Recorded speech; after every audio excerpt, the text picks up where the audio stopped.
Niddah Daf Ches. Yesterday we learned Shmuel says the halach is like Reb Eliezer in 4 places in Shas. The Gemara brings there are other places in Shas that the halach is like Reb Eliezer. One of them is that we teach a young girl who's married with the Rabbanan to be mimayin, to refuse her marriage in a case that there were 2 brothers married to 2 sisters that were orphans. One was a G'dayla, one was a Ketana. So the marriage to the Ketana is only with the Rabbanan. The one that was married to the G'dayla died, and he falls li'ibum to his wife, falls to ibum to his brother. The dilemma is that 2 sisters can't be married to one man, but one of them is only married with the Rabbanan. To divorce her you can't, because then that will be a chayz grushasei. So what do? Says Reb Eliezer, you teach the Ketana to be mimayin, to refuse the marriage, and retroactively it's as if he was never married to this girl, and therefore he could be miyabim the G'dayla. Another halacha is that in order to be mafresh challah, you need a shear. What if a person baked less than a shear, but he put the bread into a basket together, he combined them as he took them out of the oven into a basket? Says Reb Eliezer, you're chayev b'challah, they combine for a shear of challah. Why didn't Shmuel bring these 2 halachas, that the halachas like Reb Eliezer? Because Shmuel was only referring to halachas in Seder Taharis, and there are only 4 of them in Seder Taharis that halachas like Reb Eliezer. In addition, Rabbi Yehuda ben Bava also says the same halacha like Reb Eliezer, that we teach this Ketana to be mimayin. Therefore, it's not original to Reb Eliezer. What does Rabbi Yehuda ben Bava say? He says there's 5 testimonies that he said. First of all, this halacha. Second of all, if a woman is an aguna, her husband disappeared, went to Medina Hayam, comes the Eid Echad and says, I saw that he's dead, we could trust his testimony, even though he's a Echad, in order to prevent an aguna. Another halacha is that we know that if a bull kills a person, we kill the bull. Says the Gemara, it's not only a bull, it's any animal, it's any bird. And in fact, there's a story in Yerushalayim where a chicken killed a baby, and they killed the chicken. Yain for Nesachim must be 40 days old, and the carbon tamid was shechted only up to the end of the 4th hour of the day. The fact that Reb Eliezer used the lashon ketanois, lashon rabbim, he was referring to the halacha of Reb Eliezer and the halacha of Reb Elazar, and therefore there's another man that says like Reb Eliezer, and therefore Shmuel didn't bring it down. Talking about halachas like Reb Eliezer, the Gemara brings this concept of ktaf. We know hatzari anoitef ma'atzeh ktaf. What is this? It's a psamim that grows from a tree. It's the sap of a tree. There's machlekes whether sap is like the bark of the tree or it's like the fruit of the tree. What's the difference? The difference is for Shemitah. If it's like fruit, you have to be makbid hilchos Shemitah. If you sell the fruit, the money has kedusha Shemitah. If the fruit is no longer in the field, there's no more food for the animals, you have to get rid of it, you have to be invited. Reb Eliezer paskins that the ketaf is like a fruit. And Chacham say it's like the tree.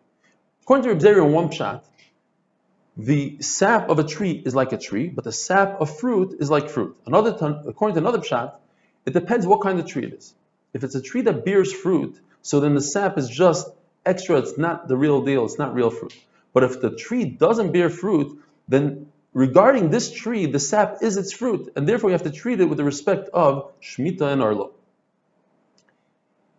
According to Reb Eliezer, that sap is considered a fruit, so therefore it has hilchas Arlo, and you wouldn't be able to take milk and make cheese in the sap of a tree.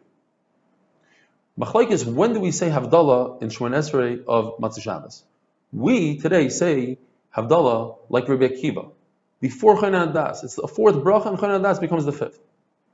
According to Rabbi Eliezer's forefathers, it's also by Chonan Das. How do we know that? Because all the Shemon Esreis on Yom Kippur, Ma'ariv, Shachar, Mincha, Musaf, Ne'ilah, they all have 7 brachas plus Vidui. Matzah Yom Kippur is machlekes whether you do 7 brachas or you do 18 brachas.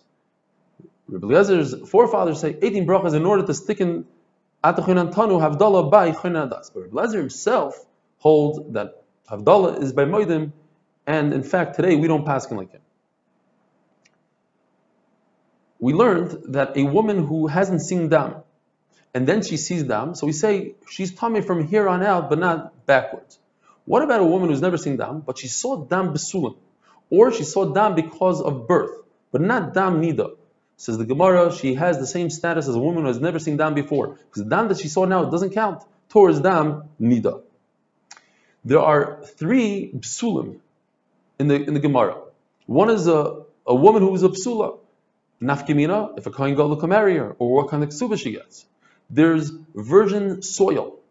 Karka b'sula. Nafkimina, a person wants better soil. He says, I want to buy karka b'sula. You must give him a field that was never plowed. Or, when it comes to Eglah Rufa, the Torah says Nachal Eson, which means virgin soil. The whole parsha of Eglah Roof is done on virgin soil. And there's shikma, a sycamore tree, which is a psula. That means a sycamore tree, which was never cut. Once you cut it, it grows tremendously. So you cannot cut it on Shemitah. And also, if somebody says, I want a virgin sycamore tree, you must give him one that was never cut. The question is, how come we don't bring the fourth case, our case, of dam besula? Besula l'dam, in other words, a woman who has never seen dam before. And there's four answers in the Gemara. One of them is, because when a person says a psula, he's obviously referring to a woman who's a psula, and not a woman who's never seen dam. Therefore, it's considered a Shem Levai, it's a nickname, and that's not part of the list. Another pshat is, in the list are only things that happen through action, taking action, cutting a tree, plowing a field. But psula damim happens by itself naturally. Another pshat is because psula damim is going to go back to its original state when she becomes older. And finally, the Gemara says that the list only contains things that people want. But people don't want a woman who doesn't have dam. Because just like yeast is good for bread, for dough, so too blood is good for a woman. Another pshat is that the more dam a woman has, the more children she will bear. What's considered virgin soil? A field that has small pebbles and the dirt isn't soft. A field that has bedrock obviously is virgin.